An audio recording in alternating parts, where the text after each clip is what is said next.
যুক্তরাষ্ট্রের president Donald Trump ও vice president JD ভান্সের সাথে white হাউসের ওভাল অফিসের বৈঠকে সংবাদ মাধ্যমের সামনেই বাকবিতণ্ডতায় জড়িয়েছেন ইউক্রেনের president Vladimir Zelensky.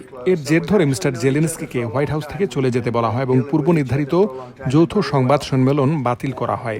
Mister Trump কথা কাটাকাটির সময় জেলেনস্কিকে কৃতজ্ঞ হওয়ার জন্য বলেন এবং একই সঙ্গে তিনি তৃতীয় বিশ্বযুদ্ধ নিয়ে জুয়া খেলেছেন বলে অভিযোগ করেন।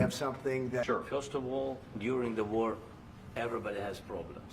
Even you, but you have nice ocean and don't feel now, but you will feel it in the future. God bless. You don't know that. God bless. God bless. You will not have a war. Don't tell us what we're going to feel. We're trying to solve a problem. Don't tell us what we're going to feel. I'm not telling you. Because I'm you're in no answering on this position to question. dictate that. That's Remember exactly what this. you're doing. You're in no position to dictate what we're going to feel. We're going to feel very you will good. Feel influenced. We're going to feel very I'm good and very telling strong. You will feel influence. You're right now not in a very good position. You've allowed From yourself to be in a very bad position, and he happens to be right about From it. the very beginning of the war. You're not in a good position. You don't have the cards right now. With us, you start having cards. Right now, you don't. You're playing cards. You're playing cards.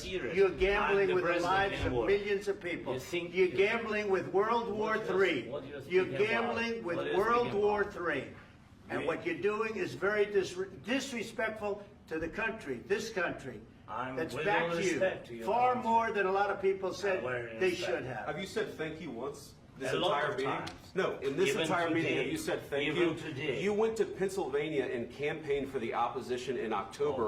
Offer some words of appreciation for the United States of America and the president who's trying to save your country.